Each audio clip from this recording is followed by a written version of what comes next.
संसार में शांति का महत्व ज्यादा है। पर शांति हमारे अंदर कब आएगी? शांति हमारे अंदर जब आती है कि हमारे अंदर जो वेग है उन वेगों को शांत करें। किसी प्रकार का जो वेग उठता है, वेग को शांत करने। गेंद है, गेंद को दबाएंगे तो उछलेगी ऊपर गेंद को, और गेंद को ज्यों को तो छोड़ दीजिए तो वो शांत हो जाएगी। तो इसी प्रकार से किसी भी वेग को दबाना,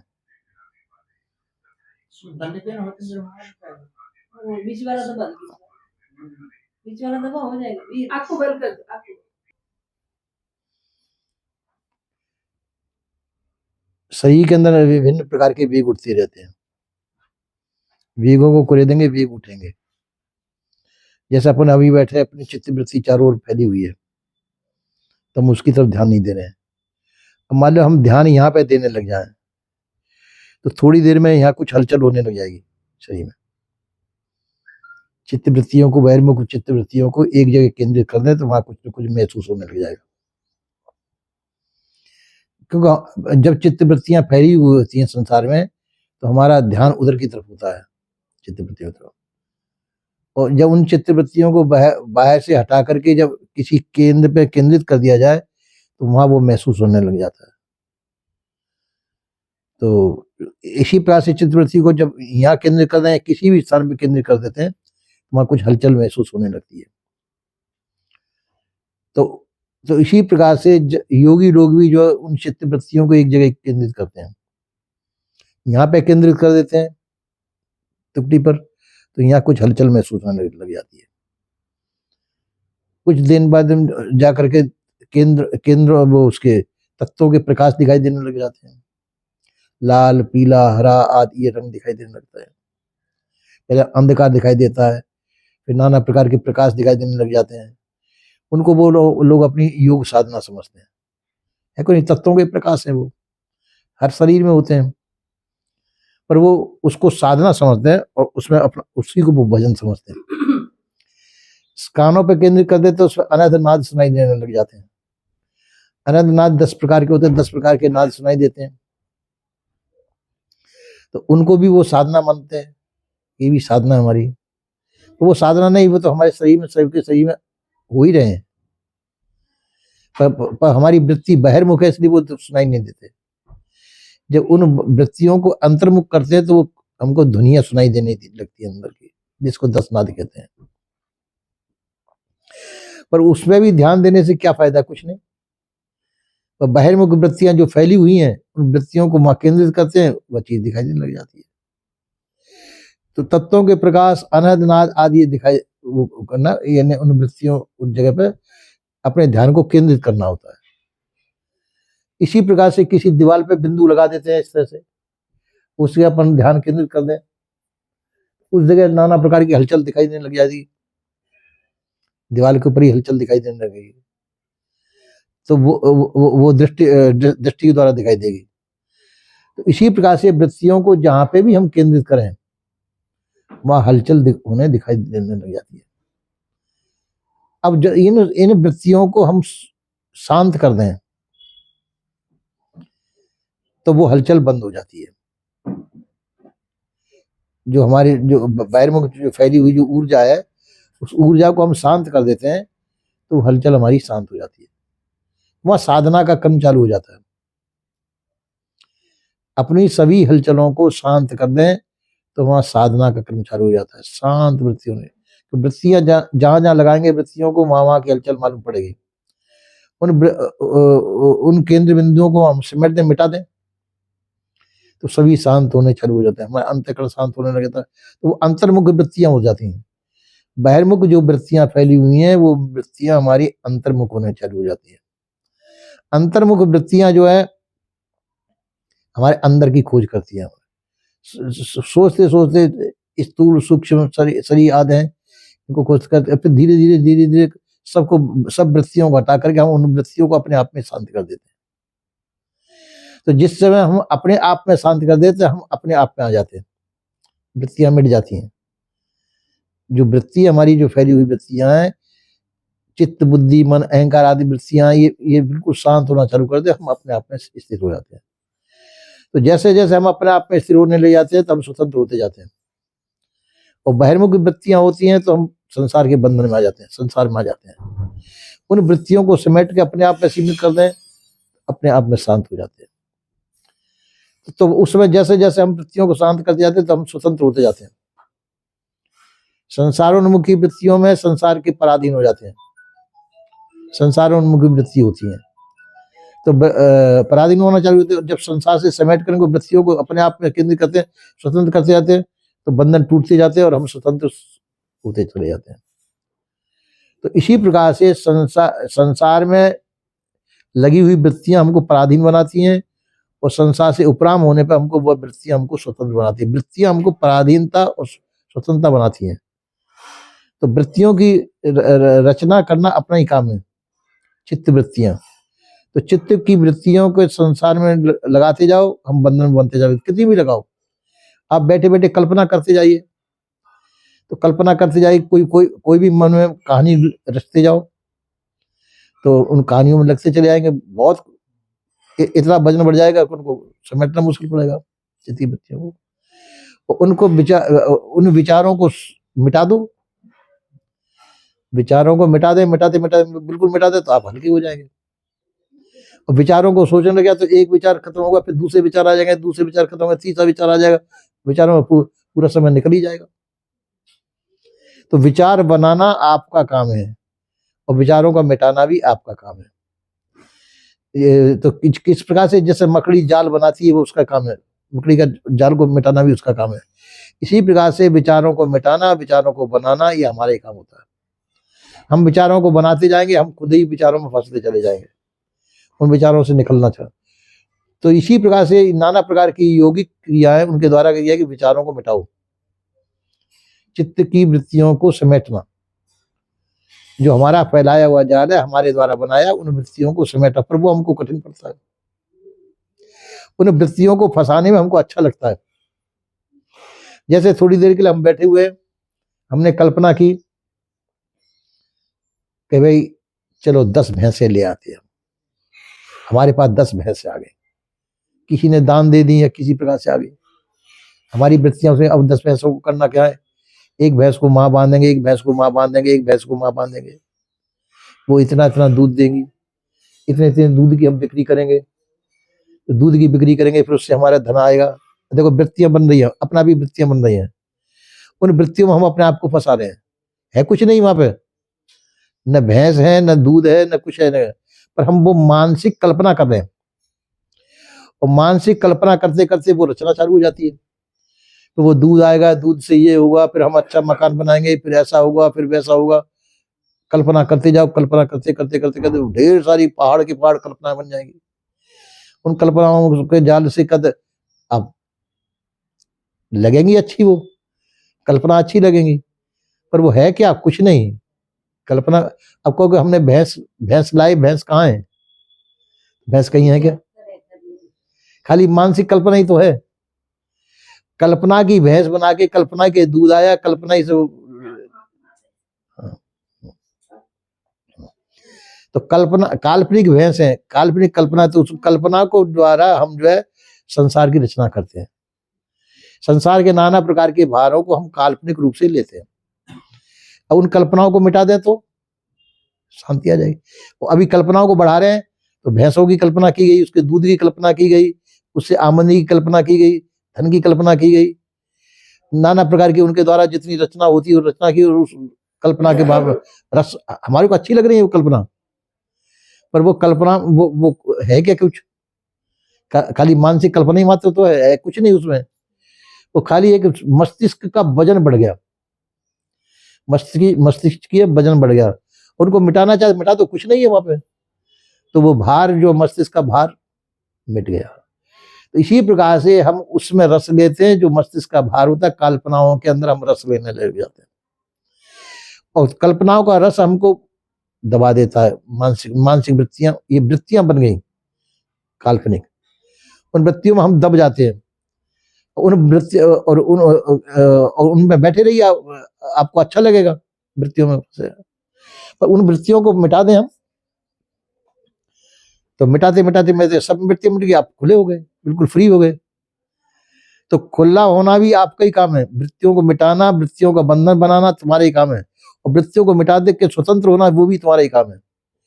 तो इसी प्रकार से स्वतंत्रता के लिए हमको चाहिए कि मानसिक कल्पनाओं को मिटाएं। मन का जो कल्पनाओं का जो आनंद है, उन कल्पनाओं के आनंद को न ले। जो काल्पनिक हम बंधन बना रहे हैं, कल्पना कर रहे हैं, उनको मिटा दे। थोड़ी देर के लिए आप बैठिए कि आप उन कल्पनाओं को बंद करें, बंद कितनी देर में होंगी? नहीं होती है। तो कल्पना करते कौन है? हम ही तो कर रहे हैं। और कल्पनाओं का बंधन भी बहुत होती चली जाएंगी, जिनका कोई आधार नहीं, कोई सिर पैर नहीं। त्याग वैराग्य है। मानसिक कल्पनाओं के उसके लिए त्याग की आवश्यकता है।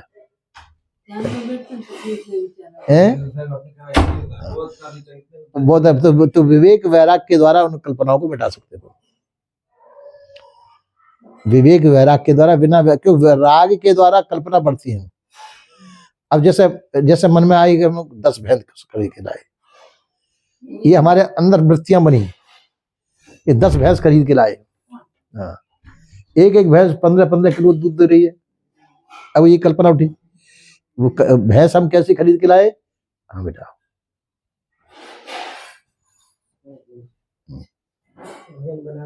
हाँ बनाओ।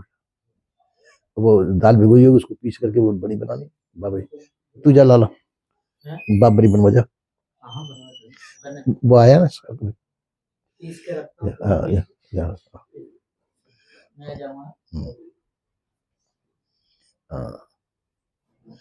तो इसी प्रकार से ये वृत्तियां बनाना हमारा काम है, और वृत्तियों से उपराम होना भी हमारा ही काम है। तो हम बैठे बैठे इन वृत्तियों को बनाते जाते हैं, और वो वृत्तियों में फंसते फंसते इतने फंस जाते हैं कि वो हमारा वजन बन जाता है। मानसिक रूप से हम स्वतंत्र नहीं हो पाते। तो ये स्वतंत्रता पर यही साधना है। वृत्तियां बनाने में हम रस लेते हैं, जब है कुछ नहीं तो उनमें हम रस लेते हैं, आनंद लेते हैं, तो वो वृत्तियां बनती चली जाती है। उसमें हमारा समय व्यस्त बर्बाद होता है, और विश्राम नहीं मिल पाता, उसमें थकान महसूस होती है, मानसिक थकान। जितनी जितनी कल्पना करेंगे रस आएगा, अच्छा लगेगा कि इतनी 10 भैंस लाए, फिर उसकी इतना दूध होगा, वो दूध की बिक्री होगी, इतने धन की आमदनी होगी, फिर हमारे आराम से हम ऐसा करेंगे वैसा करेंगे। ये सब कल्पना में बंद चले जाएंगे। और फिर को है क्या, न भैंस है वहां पे, न भैंस भी नहीं है, दूध भी नहीं है, खाली कल्पना ही है। और उसमें हम रस लें, पूरा शरीर पूरा दिन हमने बर्बाद कर दिया उसके अंदर। समय जो समय पे बैठे थे उनको विचार कम आए, तो वो विचारों को मिटा दो ना। ऐसा कोई समय नहीं है कि सुबह उठ के बैठे या रात को बैठे, कभी भी बैठो, कभी बैठो। वो विचार तो विचार है, वो मिथ्या ही तो है। वो विचार मिथ्या, झूठे हैं कि सच्चे हैं? हाँ। तो वो विचार जैसे कर रहे हो वैसे ही मिटाओ। तो त्याग वैराग्य बोध विचार के द्वारा विचार मिटेंगे। अंदर जो त्याग होना चाहिए, उसमें जो रस ले रहे हो, हम संसार के अंदर रस लेते हैं तो उसमें वो विचार बनते हैं, मिथ्या विचार बन रहे हैं। वो सार्थक विचार हो, सार्थक विचार कर लो, कोई बात नहीं। जैसे भूख लगी, भोजन बनाना हमको, ये विचार है तो बना लो, तो ये सार्थक विचार है, काम की चीज है। और जो निरर्थक विचार बनाते हैं हम, जिसका कोई लेना नहीं देना नहीं, तो वो तो खाली झूठा ही है ना। तो निरर्थक विचारों का त्याग कर दो, सार्थक विचारों को काम में ले लीजिए। और जो और जो निरर्थक विचार है उनको त्याग दो। तो वो समय तुम्हारा बचेगा नहीं बचेगा? उस समय पर कोई सार्थक काम करो, या फिर शांत होइए, तो वृत्तियां शांत हो जाएंगी। अंदर की वृत्तियां, जो तुम्हारी व्यर्थ में जो श्रम हो रहा है, व्यर्थ में जो तुम्हारी मेहनत हो रही है विचारों को करने में, वो तो कम हो जाएगी। तो जिसमें कुछ भी नहीं है, खाली झूठा ही है, वो झूठा ही तो जाल बना रहे हैं अपन अंदर। भैंस खरीदना, फिर उसका दूध होना, फिर इतना इतनी आमदनी आना उसमें, है ना। तो झूठे विचार हुए ना, उसमें मन मस्तिष्क सब थक रहा है, व्यर्थ हमारा परिश्रम हो रहा है। उतने सब उसके बाद कोई सार्थक काम कर सकते हैं। उस हाँ, उस ऊर्जा को जो व्यर्थ हमारी नष्ट हो रही है उसको अपन काम में ले सकते हैं ना, योग्य काम में लगा सकते हैं, या शांत होकर के हम वो शक्ति हमारी बनेगी। जब विचारों को बंद कर देंगे तो हमारे को विश्राम प्राप्त होगा ना, पर वो भी हमारा नहीं है। तो इसी प्रकार से हमारा समय बहुत कुछ बर्बाद हो जाता है और हमको जो है वो व्यर्थ ऊर्जा प्रकट होती है। तो इसी प्रकार से विचारमान का काम है कि उन विचारों को शांत करना, सार्थक विचार करना। सार्थक विचार जो काम की चीज है उसको काम में ले लेना और व्यर्थ की चीजों को छोड़ देना, तो उसमें हमको विश्राम प्राप्त होगा। वो विश्राम बहुत काम की चीज है।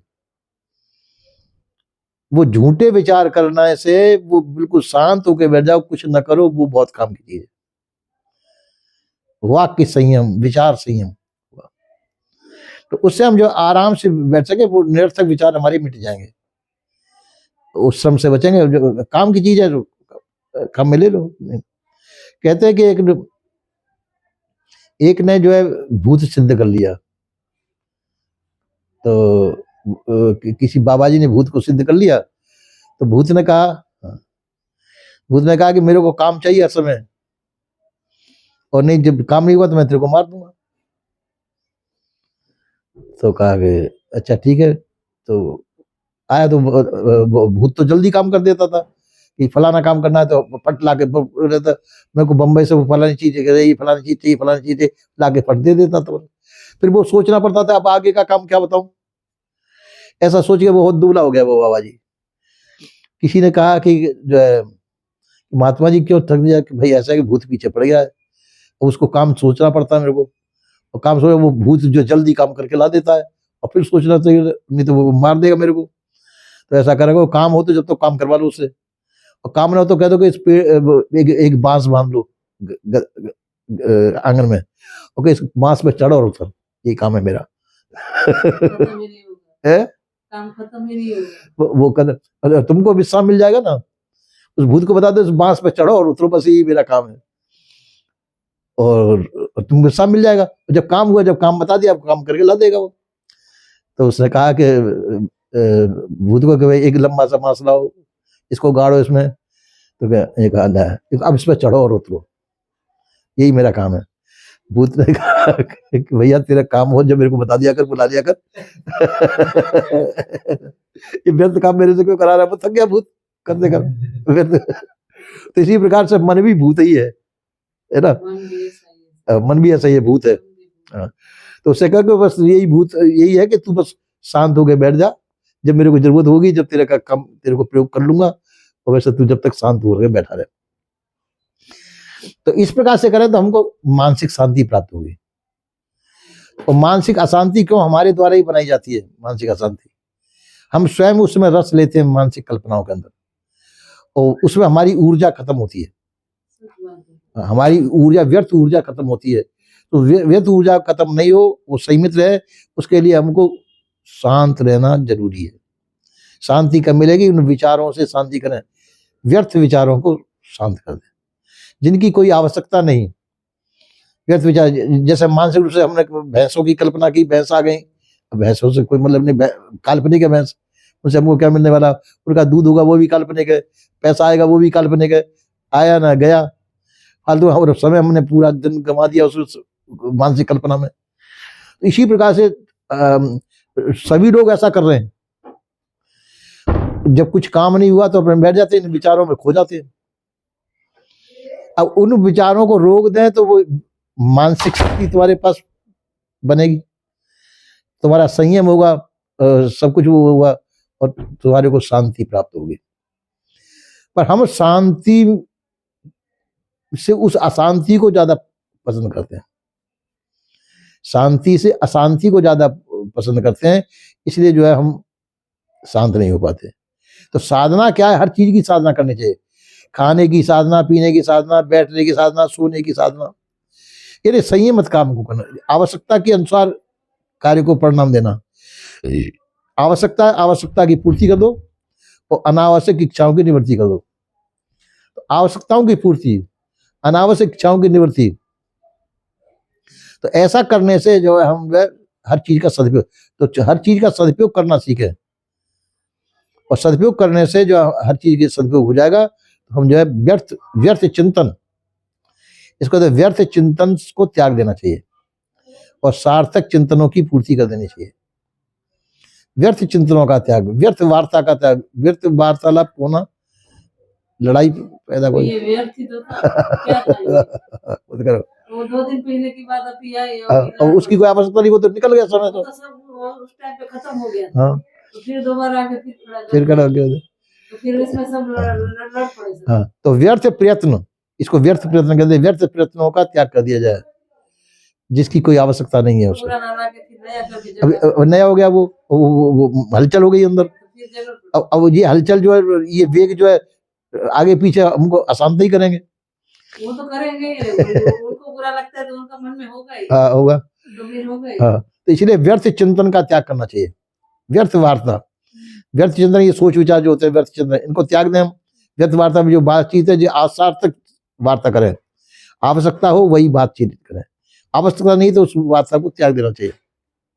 व्यर्थ प्रयत्न, जो व्यर्थ प्रयत्न है, जिनकी आवश्यकता नहीं, उन प्रयत्नों का त्याग देना चाहिए। जैसे व्यर्थ प्रयत्न कैसे हैं, जैसे कभी कभी बैठे बैठे हम हाथ को ऐसे करते करते, ऐसे कर दिए, ऐसे करते, ऐसे करते, कुछ नहीं, ऐसे करते, ऐसे करते, ये व्यर्थ प्रयत्न हुआ, इनकी कोई आवश्यकता नहीं थी, भाई ये व्यर्थ प्रयत्न है।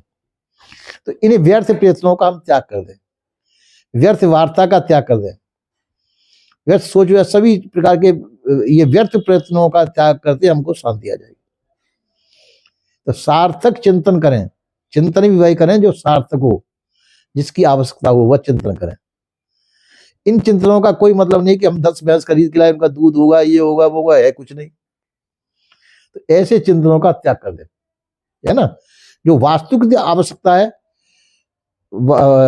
झाड़ू लगाना, पोछा लगाना, ये वास्तविक करना ही है, तो जो करना है उस काम को करिए, न करने की चीज को छोड़ दीजिए।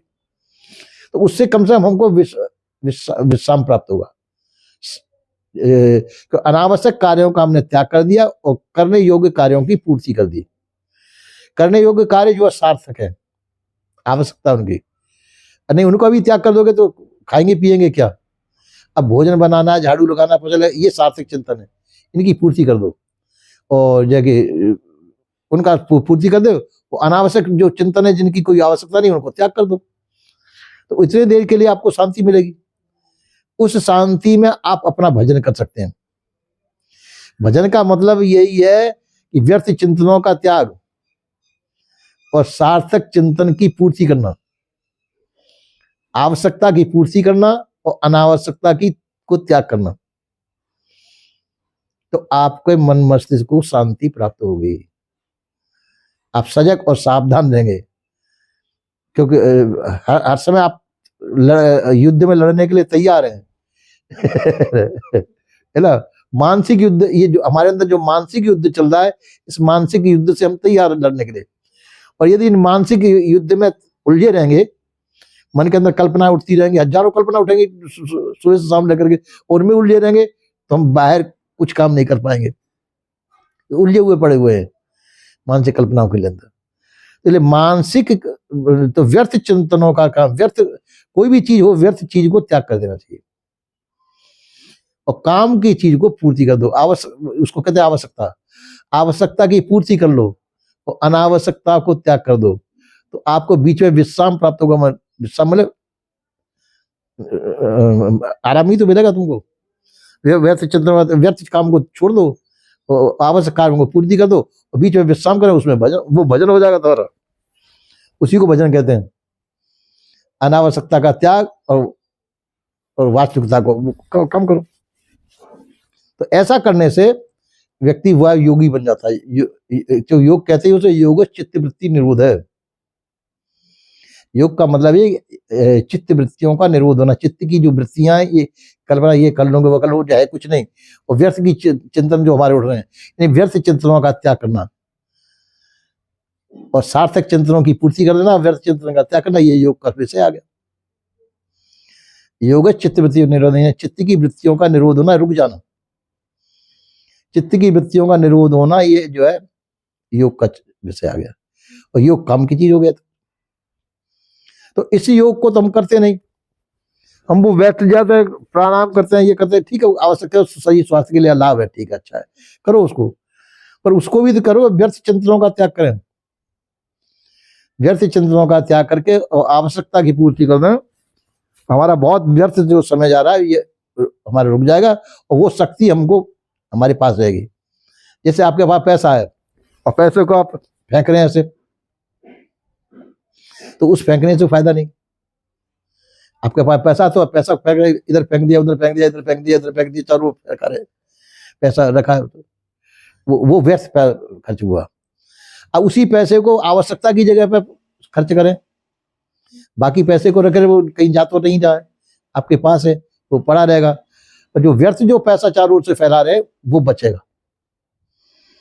तो इसी प्रकार से शक्ति तुम्हारे पास मौजूद है, हम व्यर्थ में उन शक्तियों को इधर उधर फेंकें, उस शक्ति को बचेगी, वो शक्ति तुम्हारा योग का काम करेगी, आपकी शक्ति है वो, व्यर्थ खर्चा न करें उसको बचाएं, तो वो तुम्हारा योग होगा। तो योग क्या है? चित्त की वृत्तियों का निरोध करना। ये चित्त की वृत्ति जो चिंतन है हमारे हो रहे हैं चारों से, व्यर्थ वार्ता, व्यर्थ चिंतन, व्यर्थ कार्य, इनको रोक करके उस शक्ति को बचाएं और अपनी शक्ति को अपने अंदर संचित रखें। तो ये शक्ति आपकी जो है काम की चीज है, और काम की चीज करेगी, ये तुम्हारा भजन का साधन है। भजन वही है कि वृत्तियों का शांति रखना, आवश्यकता की पूर्ति कर लेना, अनावश्यकता को त्याग कर देना, इनसे बहुत कुछ तुमको शांति प्राप्त होगी, और वो हम नहीं कर पाते। हम जो है कि किसी से बोलने में, चालने में या कोई कार्य करने में कोई व्यर्थ के कार्यों को छोड़ दो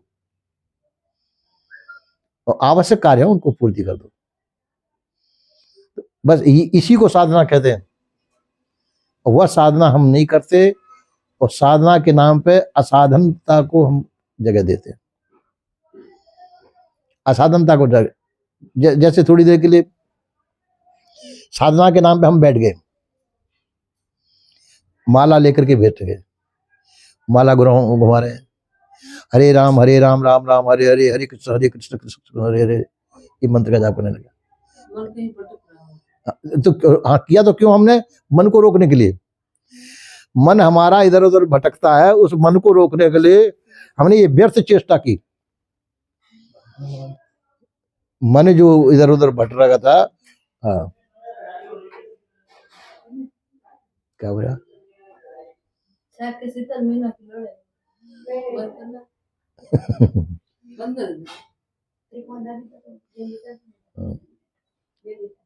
ये डबल प्रयत्न हो गया हमारा, मन भटकता है, वो प्रयत्न हो रहा है, मन भटक। इसी प्रकार से हम मंत्र जाप कर रहे हैं, हरे राम राम राम हरे हरे, हरे कृष्ण हरे कृष्ण, एक प्रयत्न ये चालू हो गया। दूसरा प्रयत्न जो माला हमने हाथ में ली, माला का मणका घुमा रहे हैं, एक माला मणका, तो ये व्यर्थ प्रयत्न चालू हो गया। तो जब ये क्यों चालू किया हमने? मन की भटकन को रोकने के लिए, पर ये भी तो प्रयत्न हुआ। तो ये डबल काम चालू कर दिया आपने। तो मन का कहाँ रुका? तो मन इसमें लगा दिया, तुमने उधर से मन को रोका तो इसमें लगा दिया, तो मन रुका कहाँ? नहीं रुका ना। तो इसलिए जो आप जो है व्यर्थ चिंतन का त्याग करें, मन का भी घुमाना छोड़े, और जो हरे राम हरे वो क्या चीज है? फालतू व्यर्थ प्रयत्न ही तो है। तो इसलिए शांत होकर के बैठ जाइए, न माला घुमाइए न मंत्र जपिए, और शांत बैठ जाइए। तो जब आपकी ऊर्जा आपके अंदर, ये व्यर्थ ऊर्जा तुम्हारी खत्म हो रही है। मंत्र जाप में ये मंत्र जाप किया क्यों? कि वो व्यर्थ चिंतन जो हो रहा है उसको रोकने के लिए ये मंत्र का जाप किया। माला घुमाया क्यों? व्यर्थ चिंतन का त्याग करने के लिए, उसमें ध्यान लगा, पर ध्यान तो लग गया, काम तो रुका नहीं उसका।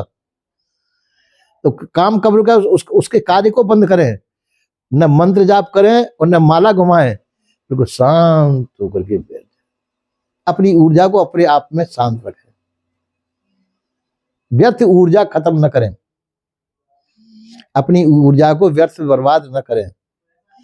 तो शांत होकर के बैठेंगे तो जो है कि वो तुम्हारे काम आएगी, तुम्हारी वस्तु, वो तुम्हारा धन है। अपने धन को अपने पास में इकट्ठा रखें, उसको इधर उधर न फेंकें, आपकी शक्ति आपके पास सीमित रहे। तो इस प्रकार से जो है हम उसको आदत बने, और ये आदत हमारे अंदर नहीं है। तो वो प्रयत्न होते हैं, वो व्यर्थ प्रयत्न, व्यर्थ चिंतन, व्यर्थ उससे हमारे हम बर्बाद होते हैं। और यदि उसका बस उसको ही भजन है कि आप सार्थक चिंतन करें, सार्थक वार्ता, आवश्यकता के अनुसार बातचीत करें, आवश्यक प्रयत्नों को करें, तो अनावश्यक प्रयत्नों का त्याग कर दें, भजन हो गया। आपकी वृत्तियां अंतर्मुख हो जाएंगी, आपकी वृत्तियां वहां की वहीं शांत रहेगी। जैसे हम ये ऐसे कर रहे हैं, ऐसे कर रहे हैं, ये व्यर्थ प्रयत्न हो रहा है और अनावश्यक गैरोसी में हो रहा है। ऐसे ऐसे करने से कोई काम हो रहा है क्या? ये व्यर्थ नहीं तो हो रहा है, करते हम।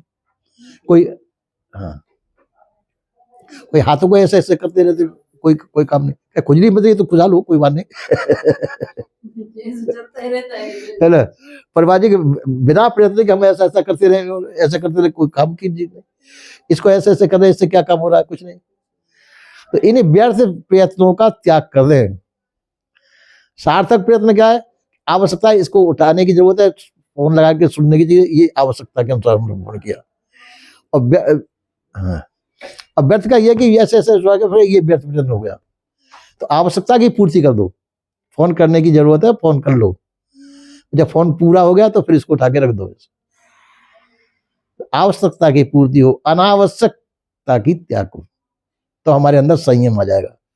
संयम जो है, आपकी चीज आपकी सुरक्षित रहेगी, व्यर्थ नहीं जाएगी, और वो चीज आपकी धरोहर आपके पास रहेगी। तो इसी प्रकार से हम अपनी ऊर्जा को व्यर्थ ही बर्बाद करते रहते, उस व्यर्थ बर्बादी से बचे तो वो हो जाएगा।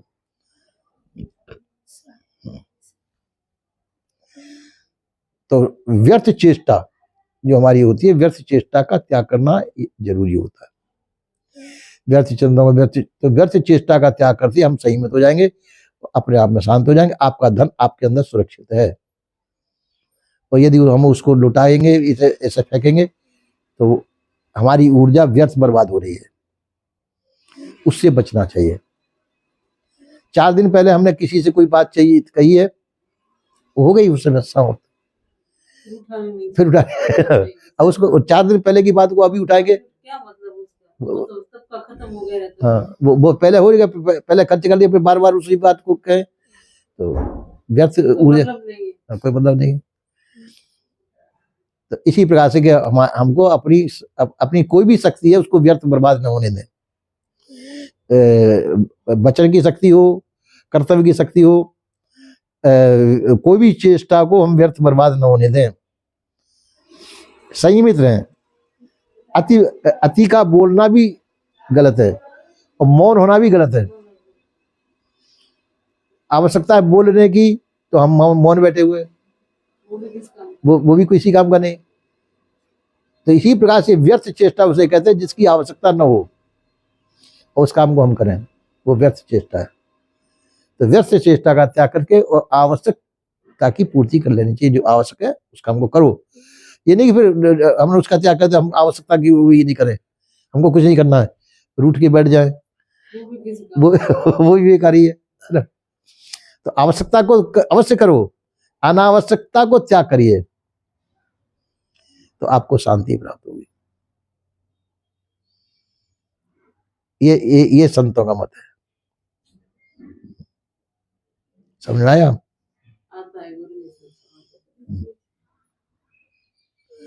तो अभी जो है इनका जो विवाद हो रहा था शीतल का, इनका छोड़ी तो उसका चिंतन जाने कब तक चलेगा। वो अंदर से जाता ही हाँ, तो इसके लिए व्यर्थ चिंतन का त्याग होना चाहिए। व्यर्थ कहना, व्यर्थ सुनना, व्यर्थ वार्ता, व्यर्थ चिंतन का त्याग होना चाहिए। ठीक है, कर दो बंद।